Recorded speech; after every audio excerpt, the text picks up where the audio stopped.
Hello दोस्तों, आप सभी का स्वागत करते हैं अपने YouTube चैनल प्रकाश जे पर। जैसा कि इसके पहले हम पढ़े थे वर्णमाला में पढ़े थे स्वर, व्यंजन और स्वर कितने प्रकार के होते हैं, व्यंजन कितने प्रकार के होते हैं, अर्ध स्वर क्या होता है, उच्चारण स्थान क्या होते हैं, उन सब के बारे में हम पढ़ चुके थे। और उनके बाद प्रैक्टिस सेट भी आया था जिनमें 16 क्वेश्चंस कराए गए हैं। तो उसी के बढ़ते हुए क्रम में आज एक नया टॉपिक है शब्द। इसको बोलते हैं शब्द रचना। नया चैप्टर क्या है? शब्द रचना। शब्द रचना। सबसे पहले बात करते हैं हम शब्द कहते किसे। शब्द कहते किसे? दो या दो से अधिक या कह सकते हैं एक या एक से अधिक अक्षरों के सार्थक समूह को शब्द कहते हैं। एक या एक से अधिक अक्षरों के सार्थक समूह को शब्द कहते हैं। अब बात करते हैं शब्द के भेद। शब्द के भेद कितने होते हैं? शब्द के मुख्य रूप से दो भेद होते हैं। कौन कौन सा होता है? एक सार्थक शब्द होता है, दूसरा निरर्थक शब्द होता है। एक कौन सा शब्द होता है? सार्थक शब्द, दूसरा निरर्थक शब्द। अब बात करते हैं हम सार्थक शब्द कहते किसे हैं। सार्थक शब्द ऐसा शब्द जिनका अर्थ पूर्णतः निकले उन्हें हम सार्थक शब्द कहते हैं। क्या कह सकते हैं? ऐसे शब्द जिनका अर्थ निकलता हो उन्हें हम सार्थक शब्द कहते हैं। जैसे मान लेते हैं लोटा, कमल आदि। ये सब क्या है? सार्थक शब्द। और निरर्थक शब्द किसको कहते हैं? निरर्थक, जिसका अर्थ ना हो। शब्द से ही कंफर्म है कि निरर्थक किसको कहते हैं। ऐसे शब्द जिनका अर्थ ना निकलता हो उन्हें हम निरर्थक शब्द कहते हैं। जैसे लोटा, ठीक है, यहाँ पर ये सार्थक हो गया, ओटा हो गया, और धोती ओती हो गया आदि। ऐसे शब्द जिनका अर्थ ना निकलता हो उन्हें हम क्या कहते हैं? निरर्थक शब्द कहते हैं। जैसे इसमें क्या बताया गया? ओटा, ओती आदि। और अच्छा, आगे बात कर लेते हैं। अच्छा, शब्द के दो भेद हुए, एक सार्थक शब्द, एक निरर्थक शब्द। अच्छा, शब्द किसको कहते हैं? इसमें बताया कि दो या दो से अधिक वर्णों के समूह को, सार्थक समूह को शब्द कहते हैं। अच्छा, जैसे बात करें हम, जैसे यहाँ पर लिखा गया है क धन म धन ल, इन तीनों का मेल कराने पर यहाँ पर बन जाएगा कमल। और कमल का आप जानते हैं पूरी तरह से अर्थ निकलता है। जैसे अभी इसी को उलट दिया जाए, यहाँ पर दे दिया जाए क्या? जैसे यहाँ पर लिखा जाए ल म क, तो इसको मिलाते हैं तो क्या हो जाएगा? लमक। और इसका अर्थ नहीं निकल रहा है तो इसे ही हम क्या कहेंगे? निरर्थक। इसीलिए बताया गया है कि शब्द किसे कहा जाता है? दो या दो से अधिक वर्णों के सार्थक समूह को हम क्या कहते हैं? शब्द कहते हैं। और शब्द हमारे दो प्रकार के होते हैं, एक सार्थक शब्द, एक निरर्थक शब्द। सार्थक शब्द किसे कहा जाता है ये बता दिया गया है, और निरर्थक शब्द किसे कहा जाता है ये भी बता दिया गया है। अब इसके बाद बात करते हैं हम सार्थक शब्द। सार्थक शब्द जो होता है वो मुख्य रूप से तीन प्रकार के होते हैं। कौन कौन से? एक होता है रचना के आधार पर शब्द, और दूसरा होता है उत्पत्ति के आधार पर, तीसरा होता है अर्थ के आधार पर।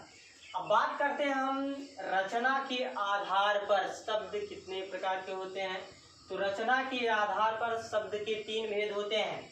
एक रूढ़ शब्द होता है, एक यौगिक शब्द होता है, एक योग रूढ़ शब्द होता है।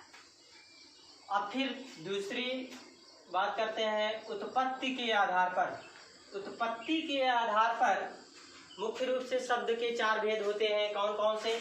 एक तत्सम होता है, एक तद्भव होता है, एक देशज होता है, एक विदेशी होता है। कुछ लोग ऐसा भी मानते हैं कि इसमें 5 भेद होते हैं। उसका एक और नाम है जिसको हम संकर शब्द कहते हैं, लेकिन इसमें आता नहीं है वो संकर शब्द, इसी के अंतर्गत कुछ लोग मानते हैं। आगे बात करते हैं अर्थ के आधार पर। अर्थ के आधार पर भी शब्द के 4 भेद होते हैं। कौन कौन से? एकार्थी, एकार्थी, अनेकार्थी, जिसका एक ही अर्थ निकलता हो और इसके अनेक अर्थ होते हैं। और पर्यायवाची तो जानते ही हैं।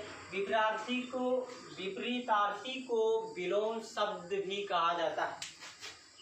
अब बात करते हैं हम यौगिक। यौगिक शब्द जो होता है, यौगिक भी कई प्रकार से बनाए जाते हैं। यौगिक शब्द कैसे कैसे? या तो उपसर्गों के योग से बनता है यौगिक शब्द, और प्रत्यय के योग से भी यौगिक शब्द बनाए जाते हैं, और दोनों का प्रयोग करके, अर्थात उपसर्ग और प्रत्यय दोनों का प्रयोग करने पर या दोनों के योग से भी यौगिक शब्द का निर्माण होता है। और शब्दों के योग से, शब्दों का योग वहाँ पर होता है समास। समास में जो होता है उसमें शब्द का योग होता है, इसलिए वह छोटा बन जाता है, संक्षेप कहा जाता है इसको। जब पढ़ाएंगे समास के बारे में तो बताया जाएगा। तो आइए बात करते हैं सबसे पहले रूढ़ शब्द किसे कहते हैं। रूढ़ शब्द क्या है? तो जो शब्द एक अर्थ विशेष, जो शब्द एक अर्थ विशेष या वस्तु विशेष के लिए प्रयुक्त हो, या वस्तु विशेष के लिए प्रयुक्त हो, या जो अपने मूल रूप में, जो अपने मूल रूप में व्यवहार में लाए जाएं, उन्हें हम क्या कहते हैं? रूढ़ शब्द कहते हैं। जैसे कहने का मतलब है, यहाँ पर कुर्सी दे दिया गया है। कुर्सी कहने पर हमारे दिमाग में तुरंत आ जाता है कि कुर्सी में 4 पांव होते हैं और 4 पांव कुर्सी होता है। उसे हम कौन सा शब्द रखेंगे? रूढ़ शब्द। और एक बात और, इसे तो हम ना ही अलग कर सकते हैं और ना ही तोड़ सकते हैं। कुर्सी जैसे है, कुर्सी का संधि विच्छेद नहीं किया जा सकता है। और फूल है, फूल को भी हम नहीं तोड़ सकते हैं। इसी प्रकार और जैसे कमल दे दिया गया है, फूलों में ही है एक क्या? कमल आदि। तो इनका विशेष अर्थ में प्रयुक्त होना, और ये अपने स्थान को बदलते नहीं है, या अपने शब्दों के अर्थ को नहीं बदलते हैं। ये शब्द क्या कहलाते हैं? रूढ़ शब्द। अब इसके बाद बात करते हैं हम यौगिक शब्द। यौगिक शब्द किसे कहा जाता है? यौगिक, इसमें बात करते हैं वे शब्द जो 2 या 2 से अधिक शब्दों के योग से बना होता है, उन्हें हम यौगिक शब्द कहते हैं। वे शब्द जो 2 या 2 से अधिक शब्दों के योग से बने हो, उन्हें हम यौगिक शब्द कहते हैं। जैसे हिम, धन, आलय, इन दोनों को मिलाने से यहाँ पर बन जाता है हिमालय। देखिए, हिम एक अलग शब्द है, आलय एक अलग शब्द है। हिम माने होता है बर्फ और आलय भी होता है घर। इस प्रकार बन जाता है हिमालय। हिमालय जो है वह बर्फ से ही ढका होता है।